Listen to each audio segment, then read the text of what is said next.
Excellencies, colleagues, ladies and gentlemen, as WTO official and as a Dutch-born European, I'm very honored to stand here and welcome you, as well as those who have joined us online, to the 7th WTO presidential lecture by one of my personal heroes, Germany's former federal chancellor, Dr. Angela Merkel. The lecture will be followed by a conversation with WTO Director General Dr. Okonjo-Iweala, no doubt ably led by CNN's one and only Richard Quest. Before we start, please note that interpretation in the 3 official languages of the WTO is available via the earpieces provided at each seat in this room.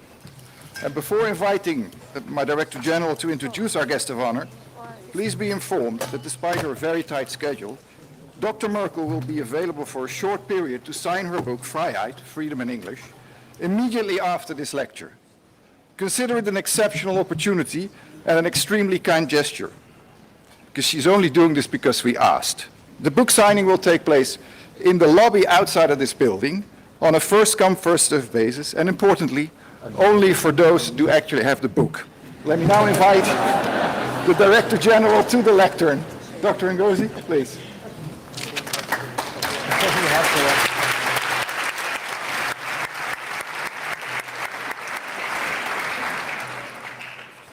Thank you, Bernie, for that.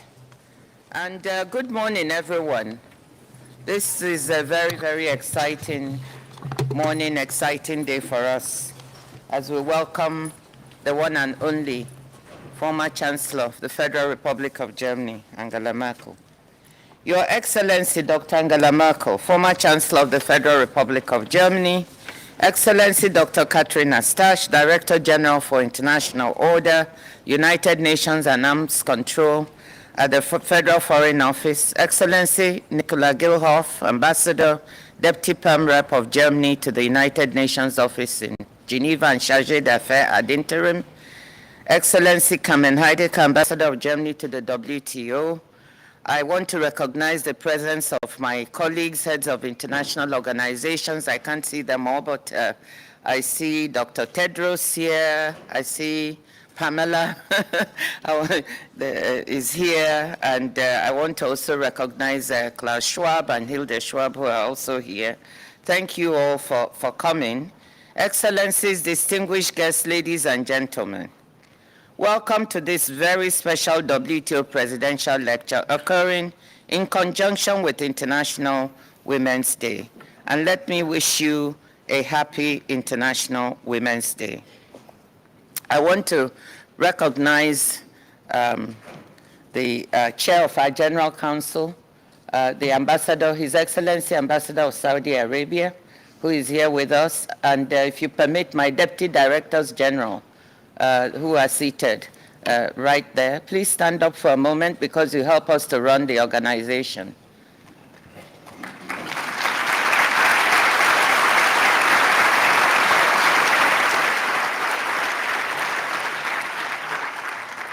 So welcome to this very special day. We set up these lectures a few years ago as a platform to bring leading thinkers and policymakers here to the WTO. The aim was to have them share their views on the big challenges of our time. But just as importantly, we hope they will offer ideas for the way forward in an interconnected world. I just came back from Washington yesterday. I'm still jet-lagged. And it's an understatement to say that the world is in a difficult place. Grave challenges confront the international economic and security order, which for all its shortcomings has for 80 years enabled unprecedented prosperity and poverty reduction. War, conflict, and climate change are exacting a growing human toll. Progress on economic development and gender equality is stalling and might even slip backwards. Rising economic uncertainty is diminishing people's prospects, nowhere more so than in the poorest countries. But in recent years, our world has been no stranger to crises. We have all lived through them. Just as we seem to finally be recovering from the global financial crisis and the subsequent problems in the Eurozone, the COVID-19 pandemic arrived, and we are still living in its political and economic shadow. So we're incredibly fortunate to have as our speaker today someone who was a central actor in the global arena throughout this period. A leader who grappled with all of these problems and more at the domestic, European, and international levels, whilst leading her party to 4 consecutive election victories. It is my great honor, privilege, and delight to welcome to the WTO Her Excellency Dr. Angela Merkel, Chancellor of Germany from 2005 to 2021. In line with this Women's Day theme of accelerating action for gender equality, she will speak on the topic of empowering women through multilateral cooperation. As one of the leading political figures of the 21st century thus far, Chancellor Merkel needs no introduction here. But let me try to tell you a few things you might not have heard before. Angela Merkel is one of the most caring leaders you have in the world today. She is warm, and she has a great sense of humor. I know many of you see her from a distance, but I can tell you, close up, she does. Iconic as she is, she's one of the most practical leaders that I know, who wants result. And she's someone I've always looked forward to interacting with. So I'm giving you my own personal appreciation of who I think she is, which you may not know. Now to the formal part. Not only is she the first woman to have served as Germany's Chancellor, her 16 years in that office were exceeded only by Bismarck and Helmut Kohl. During her tenure, clap, yes, I thought some people.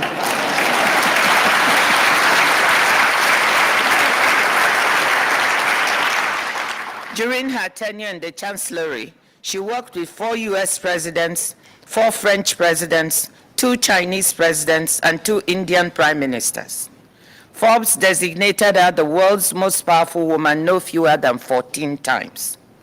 Throughout these years, she was a stalwart supporter of the multilateral trading system and the WTO, as is clear from her references to it in her recent autobiography. Thank you, dear Angela, for your consistent support. On International Women's Day, we have to reflect on persistent gender gaps in political and business leadership within societies and homes, and in organizations such as our own. For all the progress we've made, we still have a long way to go. But Chancellor Merkel has helped us envision a more equal world. When Chancellor Olaf Scholz succeeded her in December 2021, a generation of German boys discovered that the country's top job could also be done by a man. Chancellor Merkel started her career as a research chemist in the former East Germany, following undergraduate studies in physics in Leipzig and a PhD in quantum chemistry from the Academy of Sciences in Berlin. After the Berlin Wall fell, she became active in politics, and her rise was meteoric. Elected to the Bundestag in the first elections after reunification in 1990, she was appointed Federal Minister for Women and Youth. A few years later, she became the first woman from her party to hold a portfolio other than that one, when she was promoted to Environment Minister, a role in which she chaired COP1 in 1995, the first conference of parties of the UN Framework Convention on Climate Change. 10 years later, after a stint in opposition, she was Chancellor. The rest, of course, is history. Before handing over to Chancellor Merkel, I've been reading her book, though I haven't finished it yet, and wanted to share one observation that seems particularly relevant for us here at the WTO. In an early speech to the European Parliament, she said, and I quote, "You have to look at things through other people's eyes." Looking back, she adds, and I quote, "This requires knowing something about the other and wanting to understand them." Looking at things through other people's eyes, wanting to understand them. I think we really need that at the WTO. If we cannot look at things, and I'm speaking to my beloved ambassadors here, through each other's eyes, in this era of a very difficult international conjuncture, we will not move. So let's heed Chancellor Merkel's words so we can produce results. Of course, I would say that. Let me close by thanking everyone who has made this event possible, the WTO Secretariat team, the Knowledge Management Section, Informations and External Relations, the interpreters, conference services, the graphics and events design team, our Chief of Staff, Dr. Bright Okogo, and the rest of my front office. And I want to particularly acknowledge Javier, Victoria, and Mustafa for their hard work. And finally, to thank the one and only Richard Quest, one of the best and most forthright minds in journalism today, for accepting to join us here to moderate. I'm not trying to flatter you, Richard, so you don't ask me difficult questions. Madam Chancellor, the floor is yours.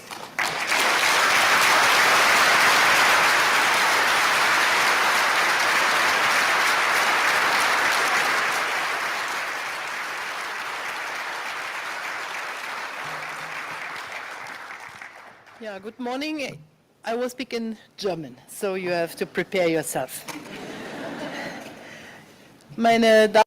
Ladies and gentlemen, and General Director, particularly Ngozi, I would like to thank you for the invitation today. And thank you for what you have said. You, in fact, invited me a year and a half ago when I met you here in Geneva, and I simply said yes without really thinking it through. And I said I would come to one of these presidential lectures, and we said that they should be just before International Women's Day at the time when we discussed it. And I didn't know when I gave that commitment the context in which this lecture would take place. This is certainly not at all easy, but nevertheless I'm happy to be here. You were re-elected last autumn to your second term, and congratulations on that re-election. And I could well imagine, having read about you, that you are passionate about your work, that you are an inspiration, that you want to concentrate on what can be done, what can be achieved. So I would like to congratulate you on your re-election and all the very best of luck in the coming years.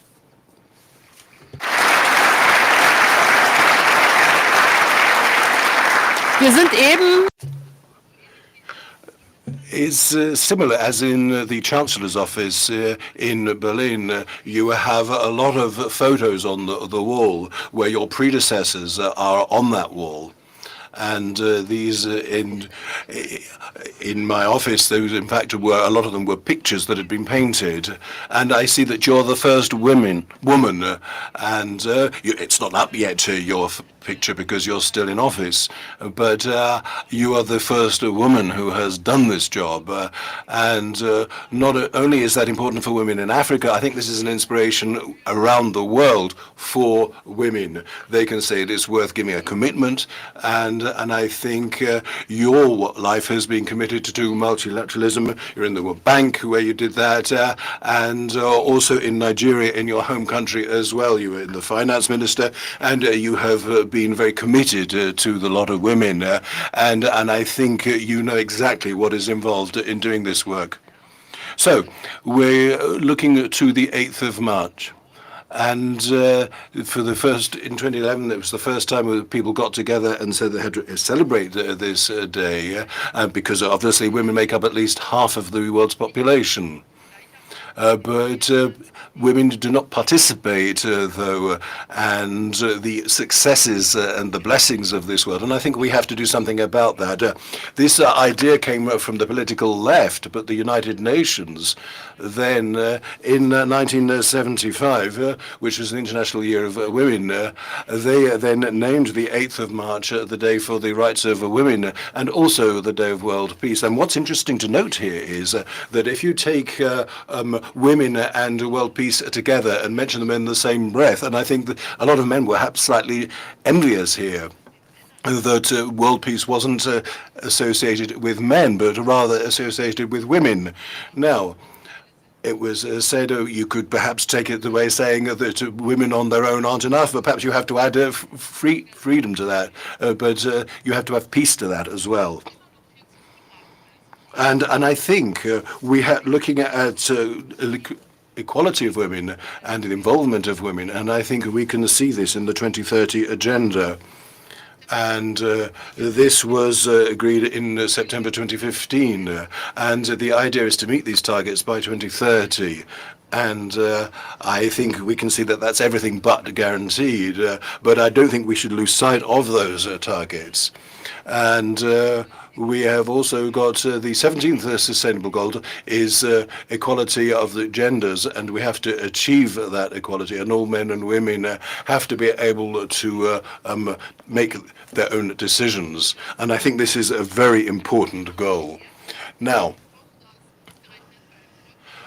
when looking and speaking to the World Trade Organization, where I think it's important that when looking beyond International Women's Day, we have to look at development of women, the equality of women, and we also have to look at the WTO. And I think it is more closely allied with these subjects than you might think at first glance. Now, the WTO has been in existence for 30 years now, celebrating that. And alongside the International Monetary Fund and the World Bank, it is the third important international multilateral organization which works in the economy and in finances. And 166 members are now members of it. And a number of countries are also in the accession process at the moment. But these countries are they're about 80% of world trade, and I think that of itself is quite impressive.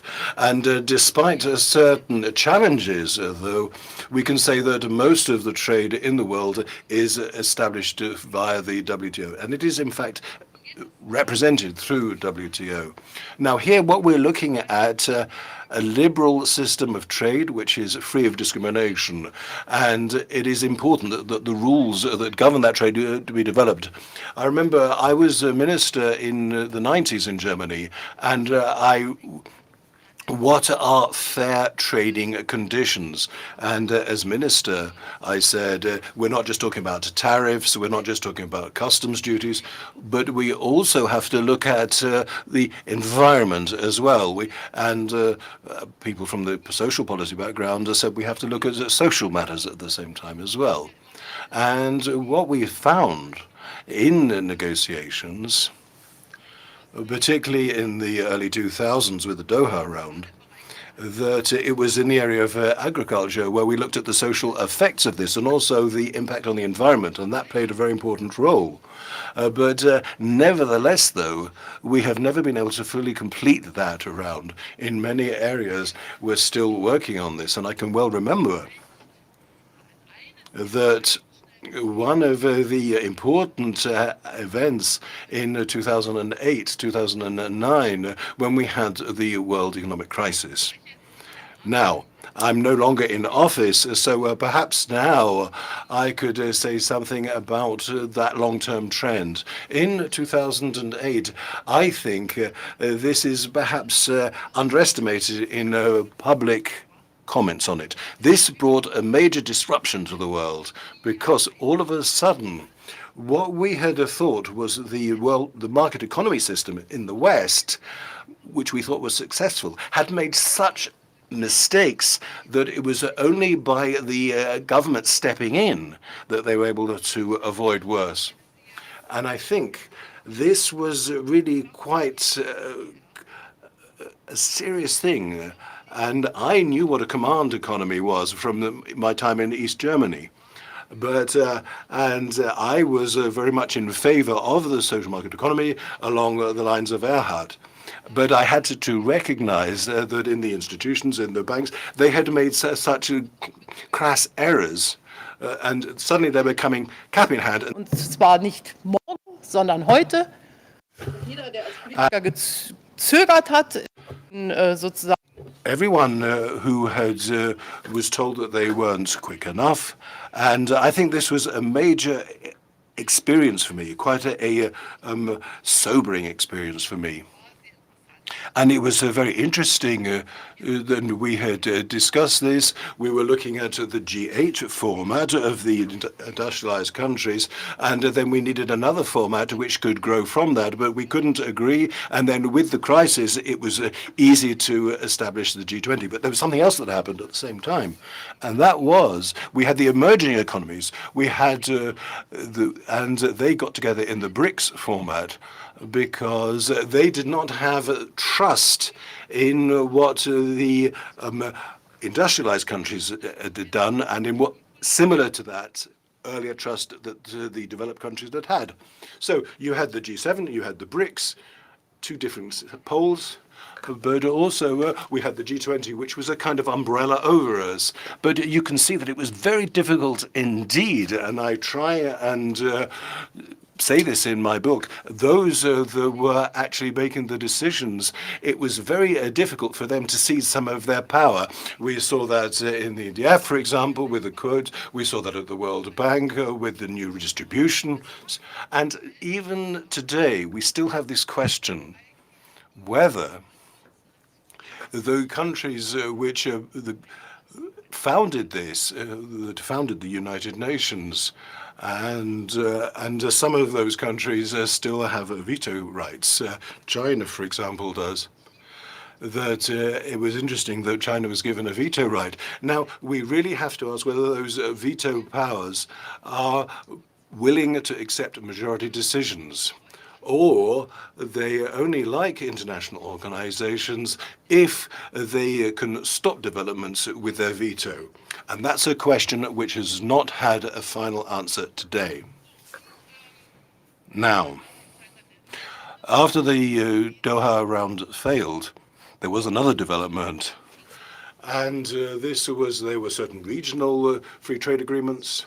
And in addition to the WTO rules, and as early as 2013, when Barack Obama was president, something happened at the WTO that is still affecting us today, and which was that there were certain decisions that were taken which the United States didn't like so much, and then the appellate bodies of the WTO were no longer had people in them, and this led to a kind of stagnation of the system. And this is certainly a major stumbling block for the WTO. You can still lodge a complaint now, but the appellate body, though, is no longer able to function. And I think this was one of the real problems. One of the it had that appellate body. It gave the WTO teeth. And I think we have to bear this in mind, even if we don't think it's very likely today. But I think, though, we have to say that for the WTO to operate properly and fully, it needs that appellate body. And something else that we saw in the world crisis, and this was something that was slightly hinted at, and that was the coronavirus.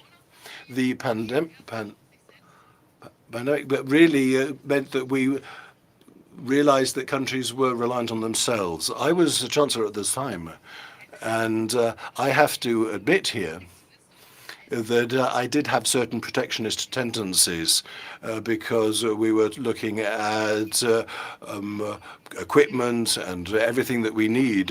And I think for a number of days we forgot that there's a European Union with a single market.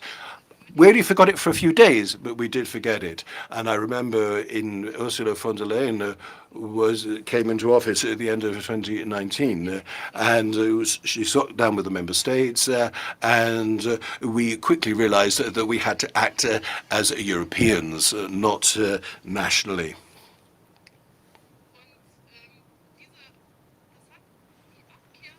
And I think this also perhaps pushed people's departure from free trade. I remember having conversations with my Indian colleagues and with my colleagues in Pakistan who didn't know whether they needed the active ingredients.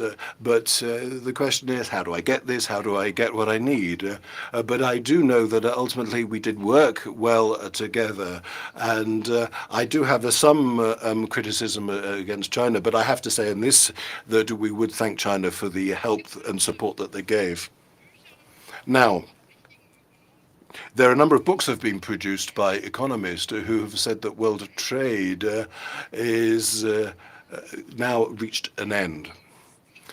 Because these differences of system in our countries, the democratic free systems, if you might like to say, and countries such as China, but also India to some extent, and these are too big. They are so big that we can actually come to some agreement because given the fact that products are limited, then our trading concerns are very interwoven.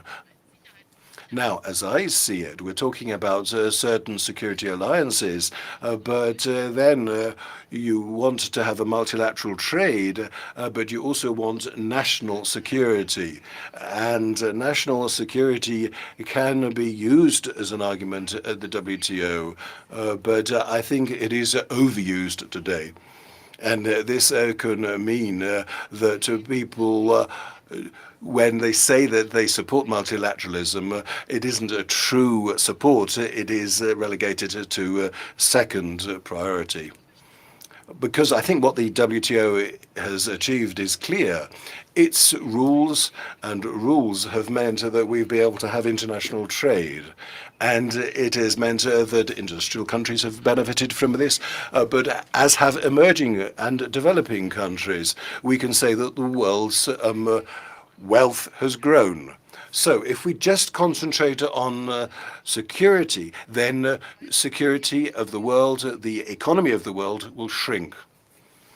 I think there are good reasons here for us to have multilateral trade and the rules that go with it. So what's this got to do with women?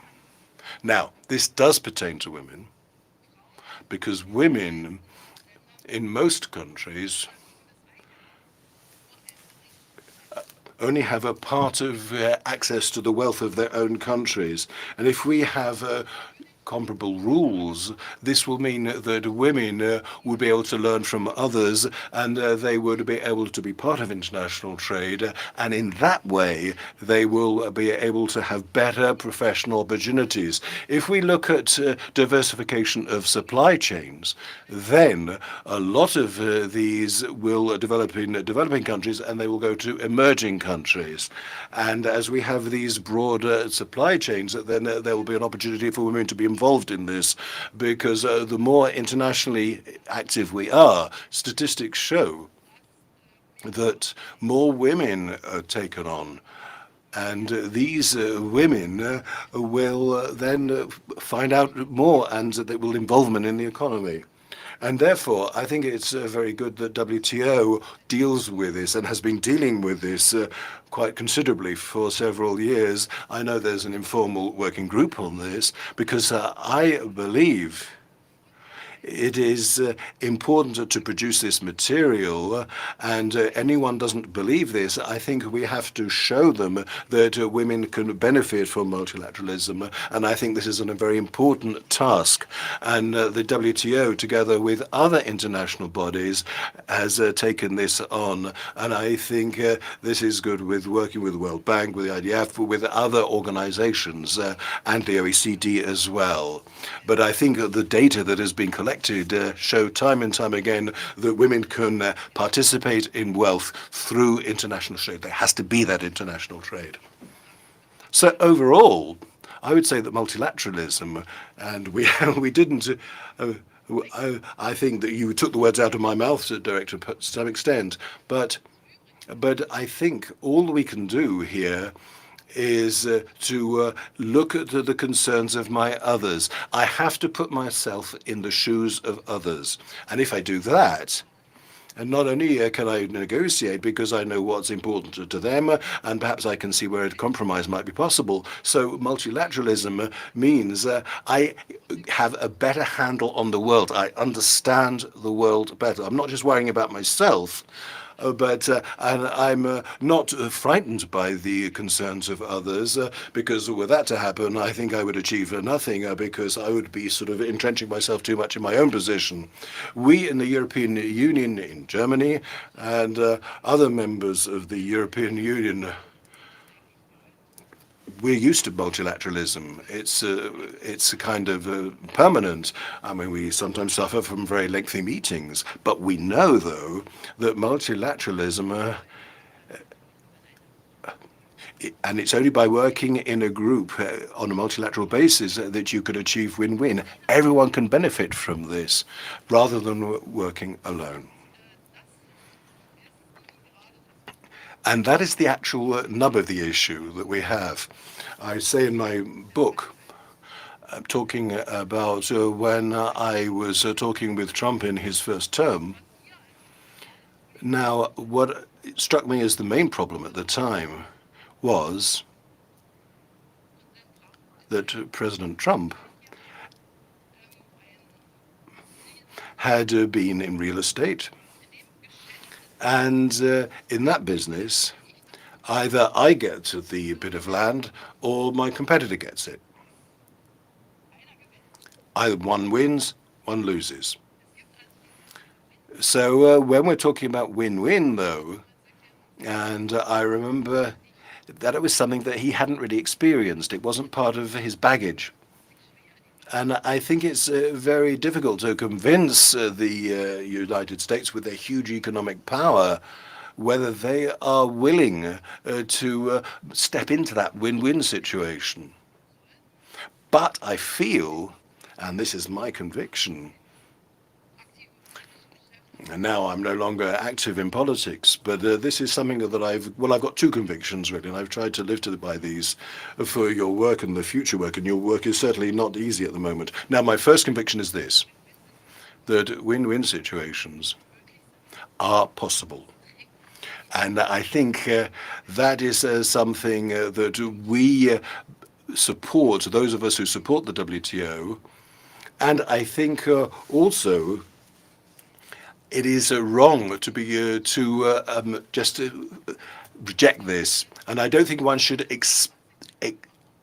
rule any country out of this. I remember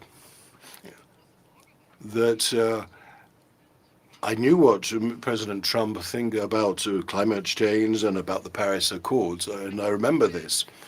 And in the run-up to the summit, we visited the Pope, because Pope Francis had always been a keen supporter of cooperation.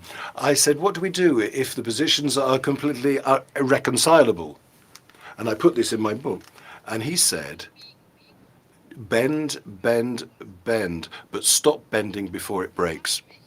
And I think that was a good idea for that G20, because we did something that we'd never done at a G20, which we did a statement 19+1 on climate. There was a little bit where the United States said what they thought, and there were other parts of it where 19 countries had signed up to it. And basically, we sort of put this in a kind of a text within brackets, despite the differences. And I would like to encourage you as well, that if you can't get a consensus, at least find ways. I mean, do not close doors. Always leave doors open for those who want to be involved, but also don't betray your own convictions. Don't suddenly say that multilateralism was completely wrong and we were wrong, we were barking up the wrong tree. No, don't say that. So I think you have to support your convictions and do not close any doors.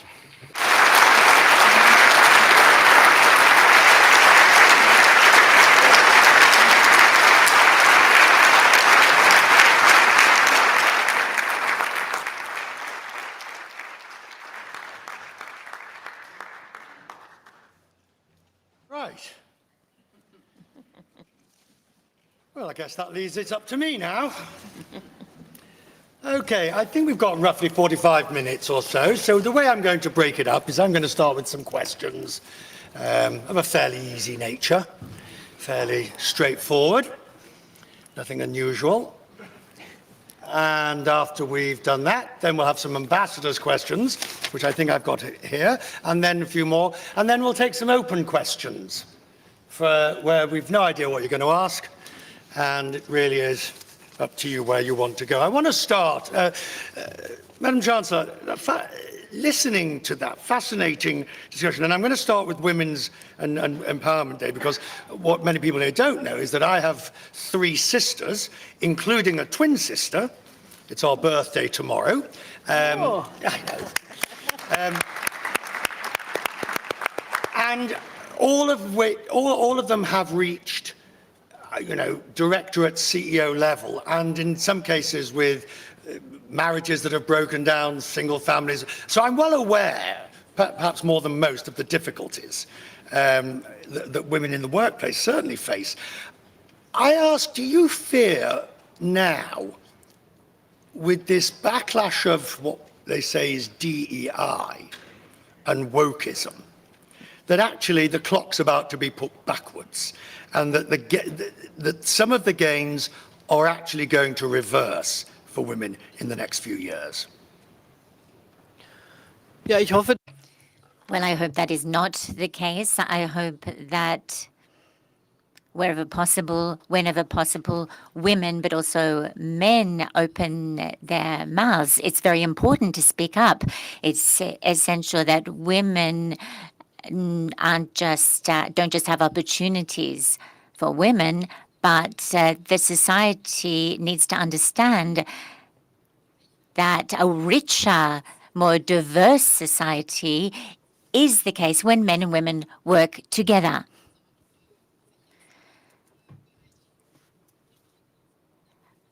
When you have the wind in your face, you need to stand up, present your arguments,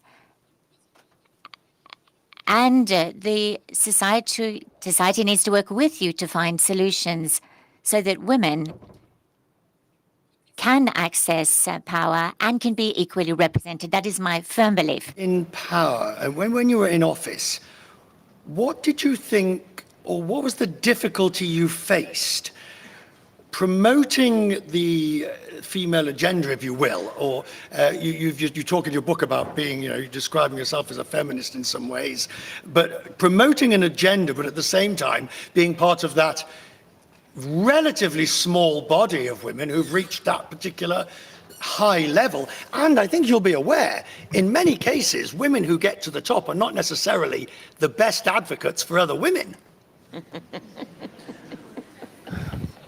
also, Well, firstly, I think the most difficult part for me was firstly to access the post to become Federal Chancellor. Once I was Chancellor, I could demonstrate how I worked, and then I was re-elected. In the elections, for example, in 2005, the first time I was elected to Chancellor, there was a lot of skepticism. There was no predecessor, there was no previous example. Mr. Schröder at the time was a real man, as people imagined him. And even many women said, "Oh, Frau Merkel, she's come from the GDR, from East Germany, who knows?" And it was 3 months before the elections, and my party was about 48% in the polls, and Schröder was 31%, and on electoral day, it went up. And I won, narrowly. And even in my party, a lot of people thought, well, maybe she'll last 4 years, more or less. So in all, it wasn't planned for in any of the programs that a woman, and definitely not a woman from former East Germany, would access that position. And for this very reason, the path to reach the post was hard. You have to work harder. ich war ja Well, I wasn't a man, so I can't say if I would have had to work harder if I'd been a man. I don't know. But yes, there was definitely more skepticism about my chances of succeeding. Today's Und ich event. meine, das ist ja What I mean is, people often say, if I may tell you this, in the former East Germany, there were a lot more women working women, and reconciling family and work life was better, I think. But it's interesting that in the highest levels of the party decision-making, never was a woman as a full member. They were only allowed to be a candidate, and a candidate couldn't vote. And that means that the real power in former East Germany, there were no women there either. More immediate matters. I'm going to, if I may, turn to the Director General and start with you, ma'am. No, don't look surprised.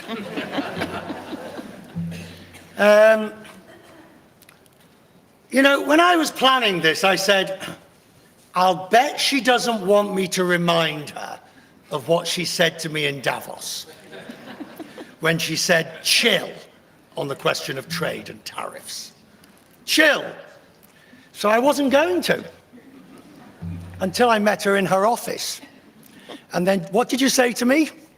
I said I will not retract that at all. I still believe that taking a deep breath and chilling in the present atmosphere still applies. And I think the reason I'm saying that is that there's so much changing in the way the tariffs are working out and so much uncertainty. So if you react, what I was trying to tell people, and that applies to our members, is don't overreact. Take a deep breath. When you hear something, wait until you actually see it applied. Then toe the path of dialogue. I still think the WTO provides a forum and platform for dialogue. And before you act, think of how you're going to dialogue. So chilling still applies. But how can you chill when on a Tuesday the tariffs are announced against your country? On the Wednesday there's a lot of fuss. On the Thursday they are retracted. And now we've got 30 days before they might be back again. And you have to either plan an economy or run a company. But you're making my point.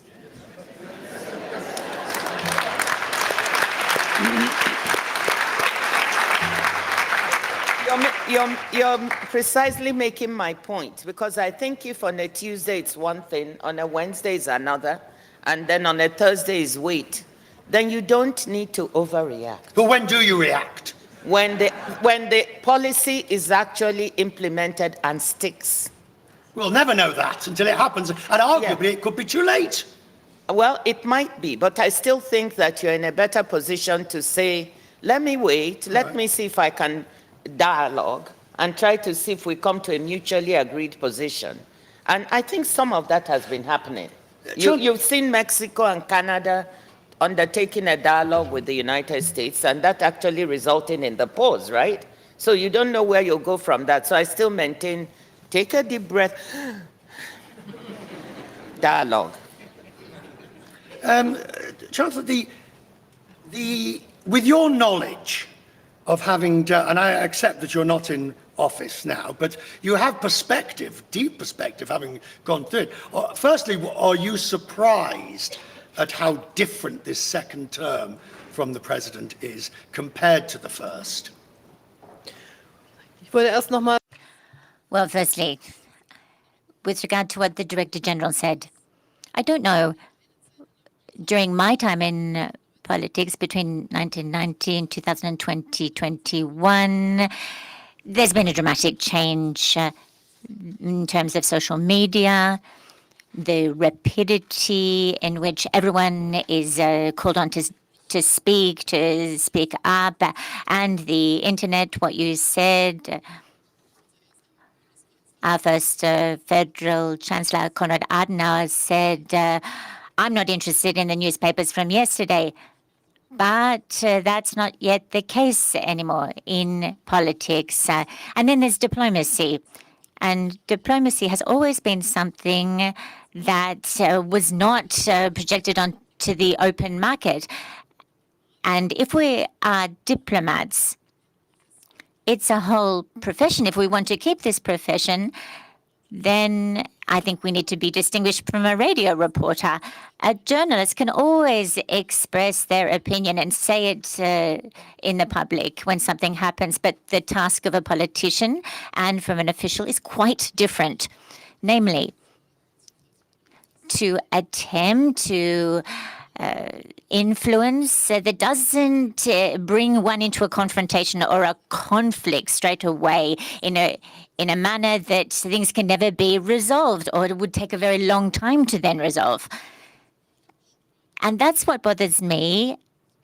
And I think that can really damage politics and politicians if we speak up straight away and allow ourselves to be pressured. I'll come back to your question. If I may speak to Donald Trump's first term, I always got a lot of advice about what I should criticize, what I should say to Donald Trump. And I always said I simply don't have all the time to do that. So you have to be independent. You have to think about what you really want to achieve. And if I look at the second term, well, yes, it's quite different. I think the first election victory wasn't perhaps quite so expected by the Republicans. But the novel aspect in terms of strategy this time, I think, is the fact that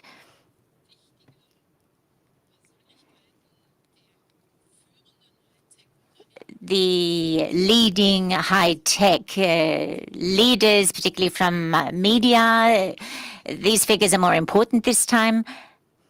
And so the question remains, where's the balance to be struck in terms of the officials, the apparatus of the state? And how much influence will these people have, those that have a lot of capital and who have a lot of access to communications on the administration, the Trump administration? That is my question. And I think we need to observe this very closely. In the answer you just gave, you talked about the necessity of not reacting immediately, of the immediacy of the situation. But you do end up with situations, whether by accident or design, like the Zelensky moment in the Oval Office, where it happens because the cameras are there, whether it's engineered or by accident, it happens. What do you do then? Also das ist jetzt Well, that is exactly something that I don't wish to comment on, but I did visit the president quite often, and I always had an opportunity to get across my message to him. And I think this should be done in a way that doesn't produce concern, because I think President Trump also understands and is well aware that he must protect his interests and others have their own. Europe at the moment, and this increasing reality that Europe needs to take more of its own defense, more of its own leadership. It can no longer rely on the United States, whether or not one chooses to use the phrase, quote, a reliable ally, etc. But do you support measures now being taken by Europeans, including the next government of Germany, to increase dramatically defense spending and defense strategy? ja, absolut. Yes, absolutely. Even in my term in office, the decisions of Wales after the annexation of Crimea by Russia, we committed ourselves to increasing the expenditure to 2% over the next 10 years. At the time this happened slowly.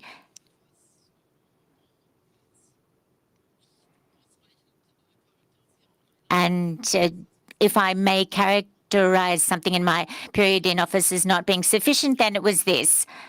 There was a deterrent component to this, and the diplomacy went hand in hand with this. And today, I think this is still valid. And these decisions that have been taken, I believe, are the right ones. Personally, and I mentioned this in my concluding remarks, nevertheless, I do believe that NATO was founded because there were excellent reasons at the time to believe that a transatlantic relationship, Canada, the US plus the European, could together build a deterrence. And I don't think this time is over. So from a European perspective, I would certainly not slam the door and say we don't need the US anymore. Obviously, this would be overestimating ourselves. But the fact that the Europeans need to do more, yes, I think this is both necessary and right.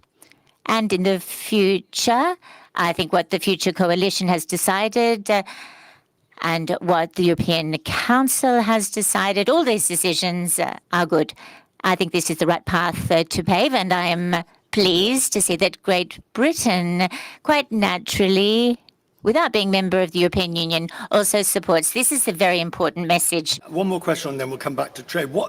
Do you believe that the European institutions and the decision-making mechanisms are fit for purpose when dealing with something like we're dealing at the moment, where you can have a decision on the other side of the Atlantic? Meanwhile, in Europe, it's going to the third committee of the fourth directorate, before the Parliament, before the Commission, and things need to, who leads Europe? The old Henry Kissinger line, as you're well familiar. When I want to speak to Europe, who do I call? Ja. Well, yes, Kissinger always found someone who could call Europe for him.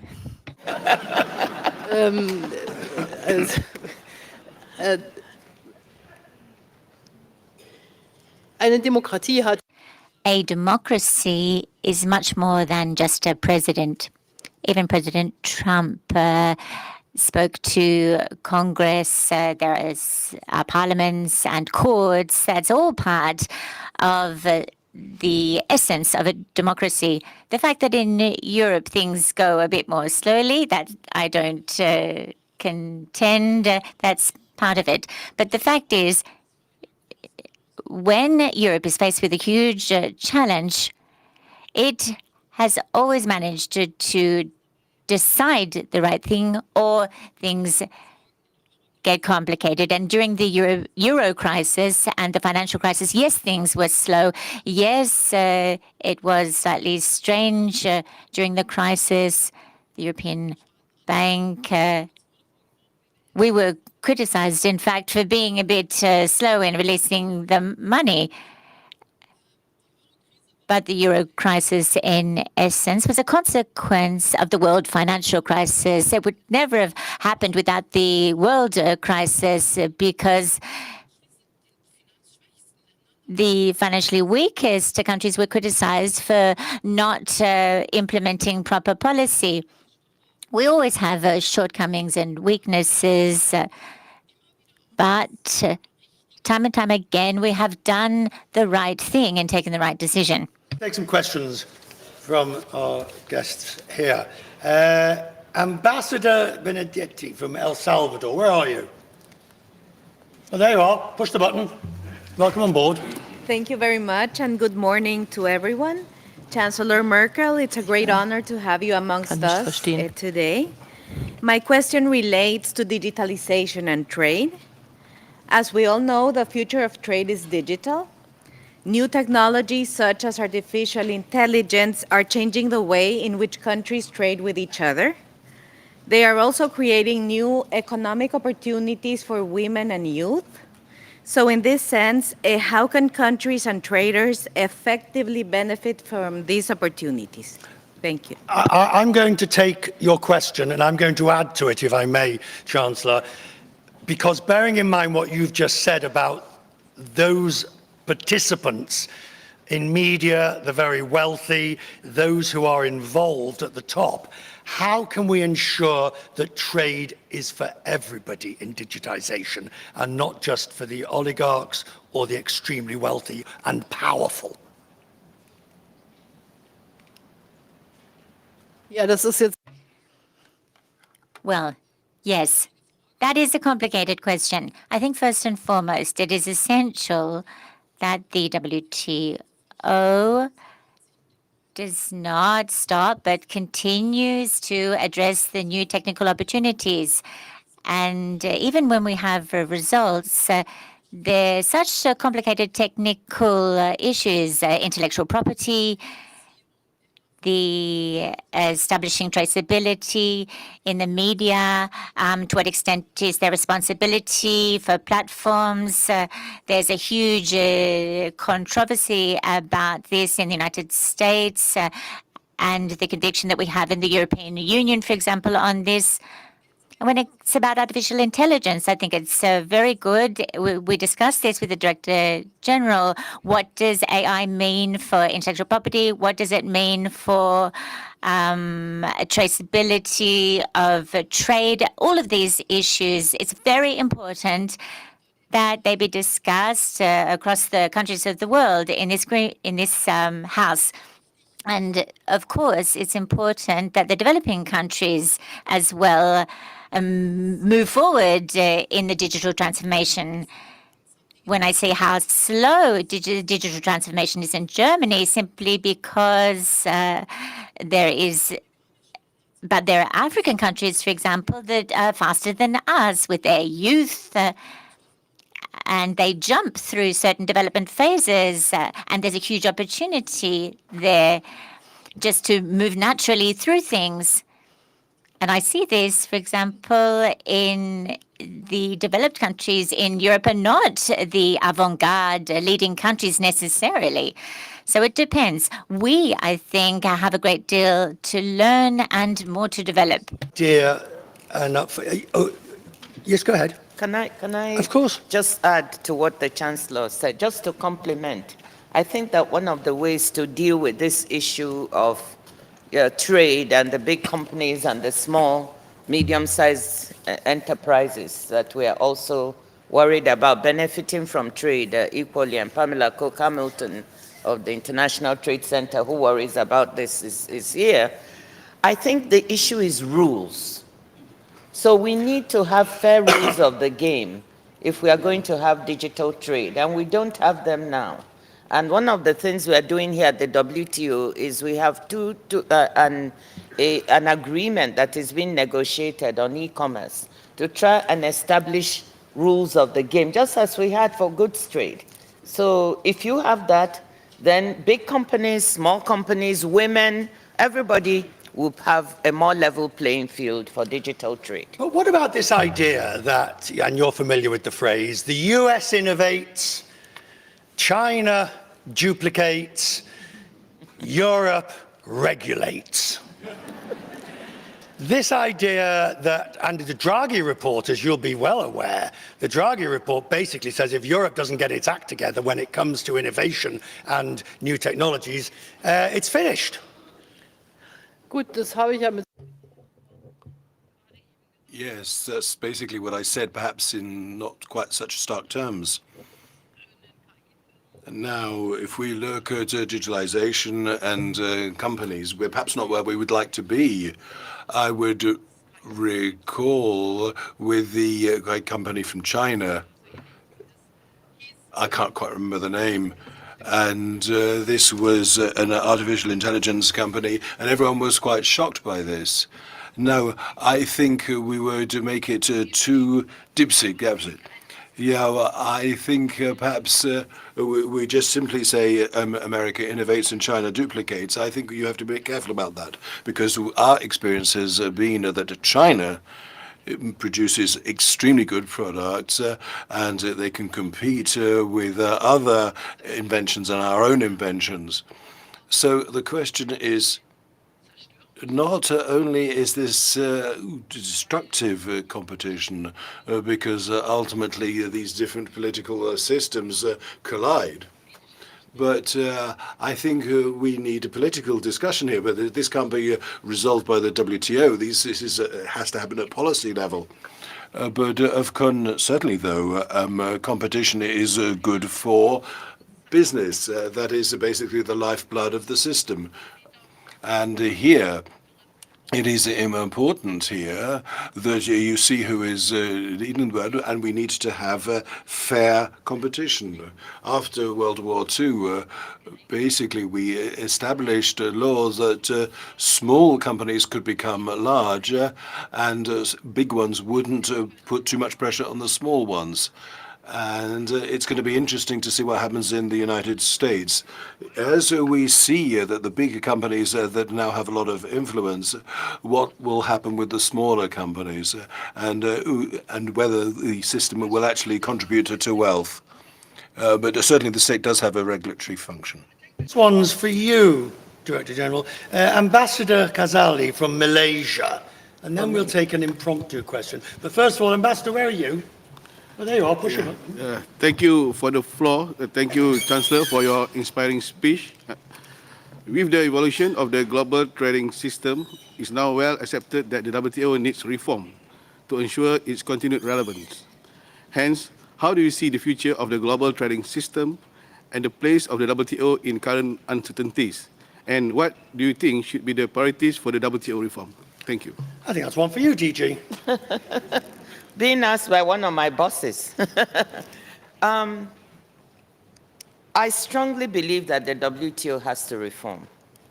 And that is because it's an organization that is so much needed in the world. The presence of the WTO in the multilateral trading system and the rules-based system has helped to lift so many out of poverty into prosperity, 1.5 billion people over the last 3 decades. Yes, not everyone has benefited, but I think that the room for others that did not benefit to benefit more, many developing countries, for example, in Africa, we'll say they've not benefited sufficiently because African trade as a share of global trade is still below 3%. But the question we have to ask ourselves is, what reforms do we need to do in order for those who have not benefited adequately to do so? So I'm a strong believer in reform. I'm a strong believer in results for the organization. I think everyone knows it. And this reform we have to look at all our functions, our negotiating function, our monitoring function, as well as our dispute resolution and settlement function. We have to look at reforms across the board. Is it possible to have reform when the system's in chaos or turmoil as it is at the moment? Richard, I will not agree that the system is in chaos or in turmoil. I think we should be very careful between equating what is happening now with the tariffs, which is challenging for the system. So I don't want to get away from that. We're at a difficult moment, it's challenging, but let's remember that there is 80% of world trade going on among other members of the WTO. They are trading among themselves according to the rules that exist. And although the United States is very, very important for world trade, and of course sets a signal, the rest of the world also trade. Remember, trade is not that big a part of the US GDP, about 26%. For other countries and other members, you have 50. Germany is in the 70s. Singapore, 300%. So many of the members, over 100%, meaning that trade is vital. So we shouldn't forget that. They are members who are trading with each other, and they should continue to do so. And we shouldn't panic because there's certain disruptions, let's call them that are ongoing. Maybe you say, I'm not prone to panic. I think it's my nature. I really believe in stepping back and saying, okay, what's going well? And what is going well is that 80% of world trade is going on among other members. They need to decide, do we want to continue to trade with each other according to the rules, or do we want to throw everything out because there's some disruption going on? That being said, can I just make one more point? I think we need to listen to the United States and listen to what their concerns are and say, how can we also help them deal with their concerns? 30 years ago, when this system was put in place, the US bound its tariffs at a rate that was quite low, maybe around 2.5%, to benefit its population and the outside world, and it has benefited. I think they helped with this lifting all boats. Now the US is saying this doesn't work for me anymore. And I think one of the things we also need to do is listen to them about their concerns. I just came from Washington, D.C. Listen and say, okay, if this doesn't work for you anymore, fair enough. But how do we work together with you to try and change this? That's what we would like. And when we model a cooperative approach to the US changing its tariffs, maybe increasing it somewhat, it gives better results for the US and for the world than an approach that is tit for tat. So we hope we should try to convince them of that. Chancellor. 3 kurze Bemerkungen. 3 quick comments. The trade rules have the feature that they cost no money and they bring wealth. And what else do you have that brings wealth and it costs nothing? So I think that's a good thing. And I think it makes sense to use it to your own benefit. Secondly, the WTO has 166 members and about 21 are applying to join. Many countries, particularly smaller countries, are really overwhelmed with trade policy, with what it actually involves. Now, when I started looking at trade and trade negotiations, the sort of expert knowledge that you need, and when you talk about the nitty-gritty, but whatever you need, we talk about free trade as politicians, but what it actually means in detail, though, that is extremely arduous work. And if small countries can rely on international rules, then that is something which is a major advantage for them. And my third point is this. Yes, when we unified Germany, and when the command economy of the East became a market economy, we had to look at what is fair trade. And now in a command economy, and I'm not this isn't a value judgment. Now, it's true there that the government actually has a lot of influence on companies, rather than in a market economy, which might not even have subsidies. Now, I was looking at South Korea with the shipbuilding. Now, we were told that they basically subsidize the electricity for those countries. So basically, if you build ships and you actually have to pay for this, then you can say it's no wonder that they can build ships more cheaply.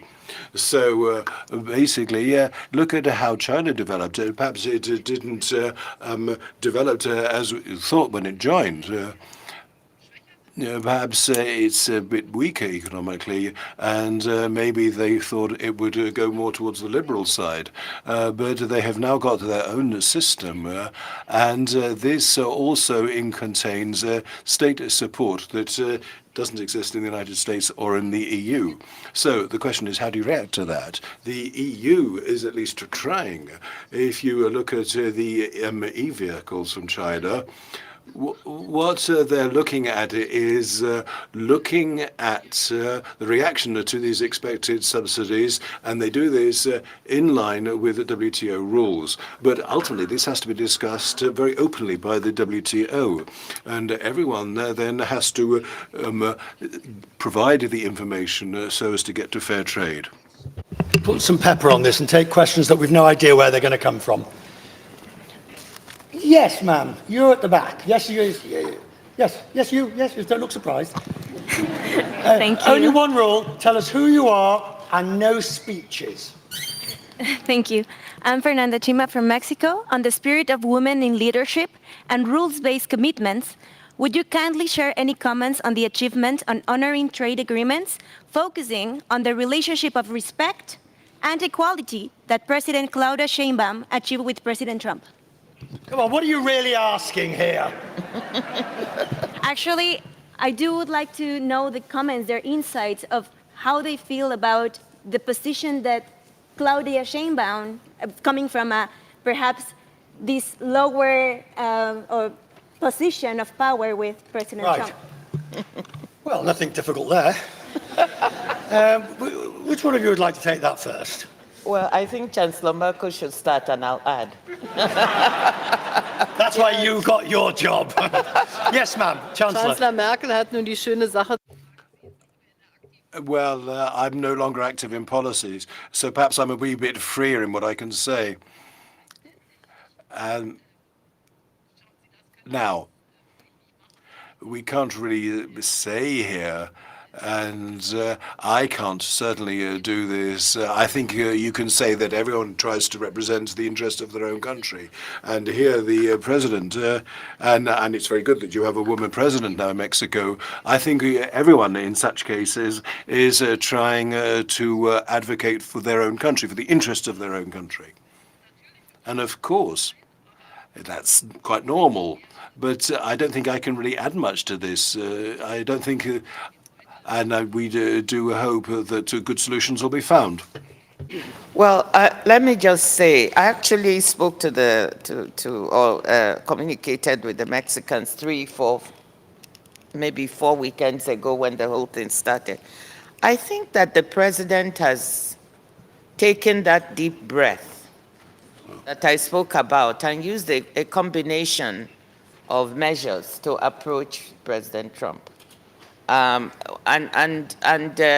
marshaled her facts about what they're trying to do to meet some of his concerns, along with pointing out how beneficial it will, or how not beneficial it would be to both economies if some of the measures that President Trump was talking about actually came into being. So she did that combination of dialogue that I'm talking about behind. Now, we are not there. We don't know exactly what was said. But it seems to me that that dialogue bore fruit. Yes, sir. And let's get through as many as we can. So short questions and respectfully to our panel, short answers. Yes. Chancellor, thank you. This is a delegate from China. Sorry. I want to ask you a question about the role of multilateral diplomacy, and especially in your personal Können Sie etwas experience. lauter übersetzen? Chancellor, I want to ask you a question about multilateral diplomacy, especially in light of your experience in the G20 on when to bend and when to stop. So you talk about your conviction to multilateralism and being that one put herself in the shoes of another. But you also talked about that in time of crisis, there is always this instinct to be self-reliant on one's own. And it is always this tension between reality and vision. And I think here, the key force to play is diplomacy, to square the circle and connect the dots. So, question is, given the trade turbulences we face today, what multilateral diplomacy of the membership that we can work to better cope with it? The role of diplomacy. Thank you. Yeah, I think we can sum that up as really simple. We're in a mess. How do we get out of it? Wenn der Frager mir noch sagen könnte, wo Perhaps I could find out where you came from. Sorry, the question. Where are you from? I'm from China. Thank you. Okay, fine. Now, of course, you have to look at each case individually. At the G20 meeting at the time, it was clear that 19 did not want to step away from the Paris Agreement. They did not want to step away from it simply for the sake of consensus. So we came up with a different type of consensus. We had this joint document, but in that document, despite differing opinions, we actually then did that in that document, and that had not happened up until that time. And people, some of them said, well, better to have no document at all. Have no document, G20 has consensus, and if there's no agreement, no document. But I think that was the worst solution, really, because if you do that at one G20, then you'll never again have a document, because no one will make the real effort with the 100 other points to come and reach a common denominator. Now, it's possible that if someone says that I don't want to have this 1+19, then you're going to have to think about what you can do. Well, what are the possible approaches? You might say, we say nothing about climate protection. Or someone might say that at worst, there might be no document. I mean, I think this has to be dealt with individually. You have to sort of work it out with each other. I think there's a degree of creativity that has to be used to the max so that we can look at all the possibilities. Now, if you're in international diplomacy, if you look to the Treaty of Westphalia, to the Vienna Congress, to the Asian peace treaties, a lot of things were not absolutely crystal clear. There was ambiguity built into those. And if you don't allow for any ambiguity in diplomacy, if you only want 100% definite, then things are going to fail. I mean, that didn't work in the past. Now, and after the Saarland was asked whether it wanted to become Germany or France after the war, and France agreed that the Saar would become part of France, and such things were done after the First World War as well. So I think we have to look back a little bit to what happened in the past, and I think that there are certain creative solutions here which have been proven over time. Pick you up on that point. The creative solutions or the diplomatic ambiguity that helps, in a sense. But at some point, do you have to recognize when things have broken down to such an extent that papering over the cracks no longer serves the purpose? You have to be, for example, a recent G7s or whatever, where a document is not released because the sides are so far apart. Do you have to sometimes say, we are not in agreement? Ja, ich habe zum Yes. For example, I had very tough discussions with Netanyahu. You know what our view is on Israel in Germany. We always stand with Israel. And we try and understand Israel for good historic reasons, but not just for those. But when it came to the settlements in the West Bank, that was a situation where I said at a press conference, we agree to disagree. But I don't have to say that every day, though, at every opportunity. I mustn't just take that as a kind of a cop-out, really, to say that every time when we've not made an effort to do something. Is because there are a lot of areas where we have achieved a lot. And we should not close the door in somebody's face here.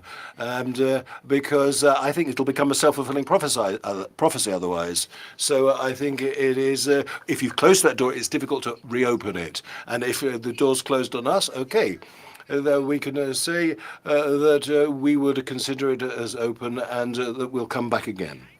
But I don't think we should overreact. That would be my. I know people have criticized me because of this. I'm just telling you what I think. I know I've been criticized because of this. I've got a couple of questions I just want to round us off with. First of all, to the Chancellor. You have met both Presidents Putin and Trump.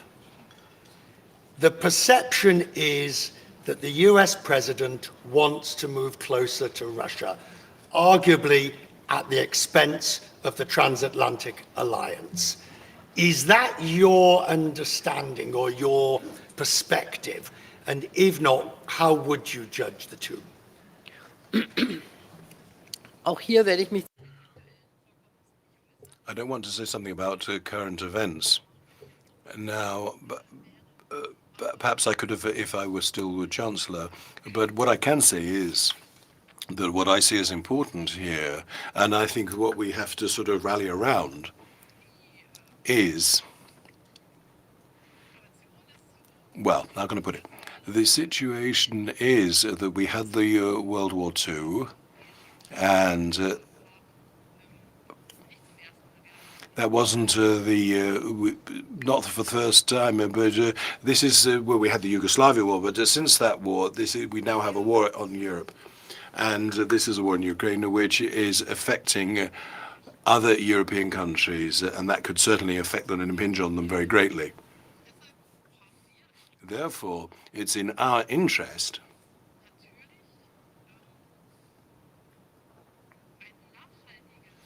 to come up with a sustainable solution and not a quick fix which will break down tomorrow. At the same time, and I say this in my book, I have looked at this conflict between Russia and Ukraine a great deal, and I think it's unlikely. Well, let's say we shouldn't just think about this in military terms. Now, that's part of it, but you also have to involve diplomacy. And diplomacy should not be done behind the backs of the Ukrainians. But neither should it be done without their support. Therefore, here, having made those very general comments, we have to try and tease out some conclusions. And I think here, we have to really discuss a number of matters, and we have to do it with Russia, because it's Russia that's waging war. And I hope that the many activities which are ongoing at the moment will lead us to that will come to a pathway, because as Zelensky has said, it's in the interests of Ukraine. They're losing a lot of people, a lot of lives. It's in their interest as well. You, first of all, Director General. For people like me who sort of cover this on a daily basis, and I know you chide me for wanting for sometimes, but it is difficult to make sense of what's going on, to remain calm, to chill, as you say, because the downside risk is so great if we get it wrong. What's your advice? Well, I mean, I understand, Richard, and I understand the enormous amount of concerns that people have about what is going on. But let me put it this way. As I said, I just came from meeting some administration officials. I came back yesterday in Washington. And I met with Commerce Secretary Lutnick. I met with Ambassador Jamieson Gray of the USTR. And I think there's one thing that we should take comfort in. The US released a report about the WTO that is quite critical. But the US, and the indications I got is that they remain part of WTO. They want to remain engaged. And I think this is something that should give us room to be, I don't want to use the word hopeful, but I think it gives us room to believe that the US still finds some value in being able to engage with other members at the WTO. And that is one of the reasons I think we should keep calm, we should listen to their concerns, and we should see how we can use the instruments we have in the organization to try and meet some of the concerns they have. So that's the way I see it. That is why I say, yes, it's difficult not to feel challenged, not to be concerned, but at the same time, there are some signs that we do have some opportunity to deal with the issues that are before us. Choosing a very good and respected ambassador, Ambassador Joseph Balloon, to come to the WTO gives us a chance to be able to engage member to member within the organization. Two final questions from the ambassadors here. Ambassador Julia Chanduru from Namibia. Where are you, Ambassador? Ambassador, I'm looking at your question. It's rather long. So it's a question about aid and the G20. Can you just pick up your question with the word almost 10 years later?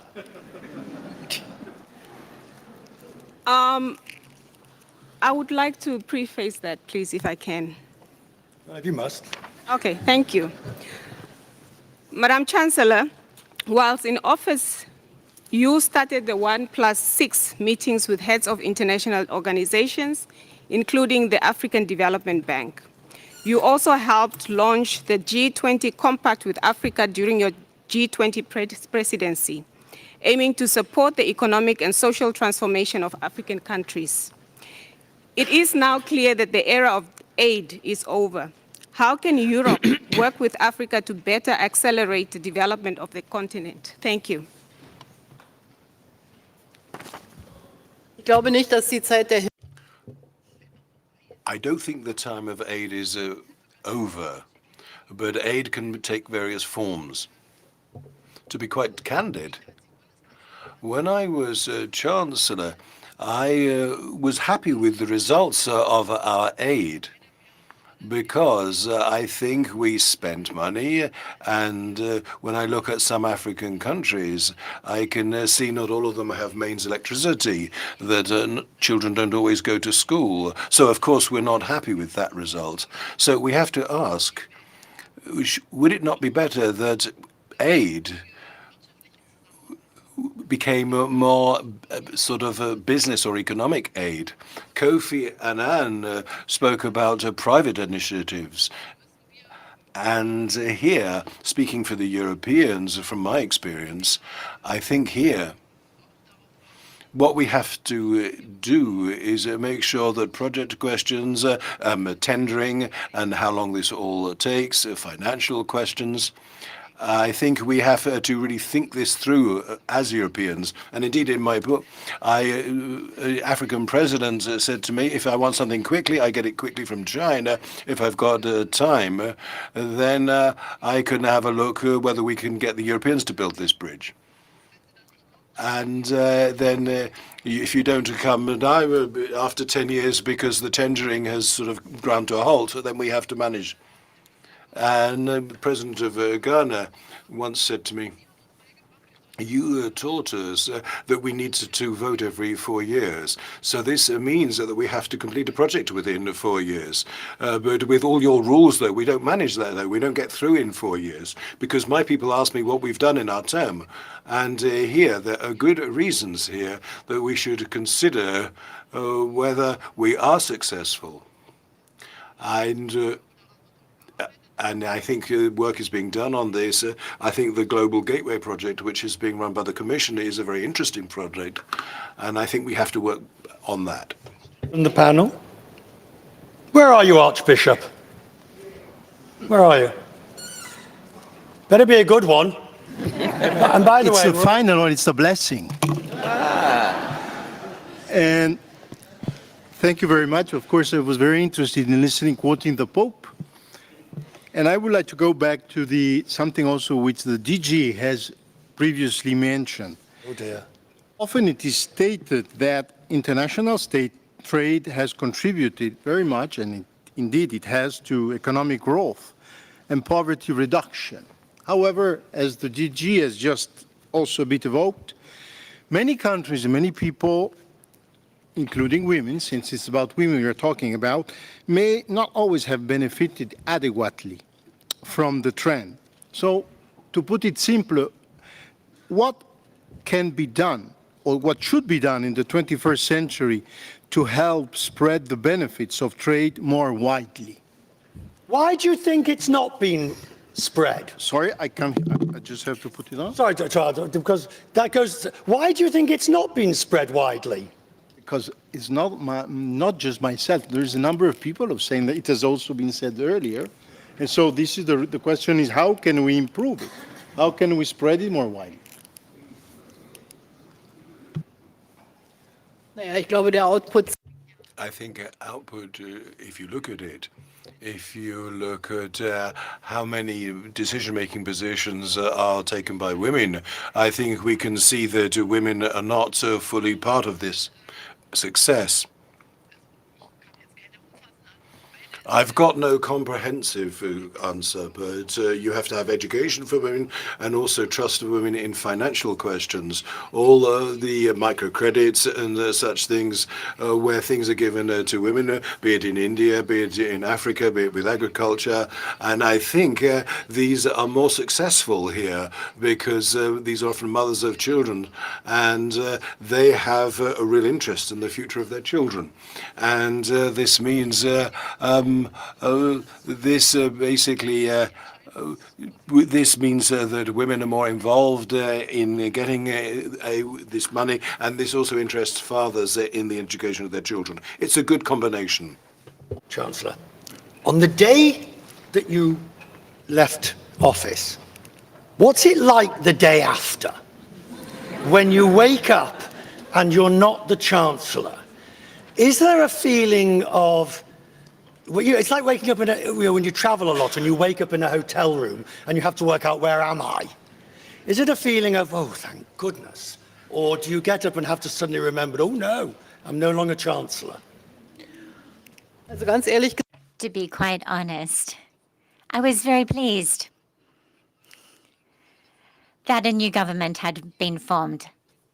If I had been voted out after 4 years, I think I might have been sad.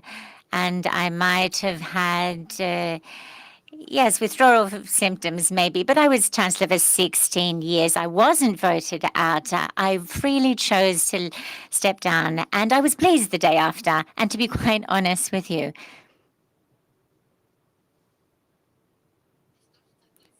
I thought that I would be able to resume a normal life very quickly, but I'm quite well known in Germany.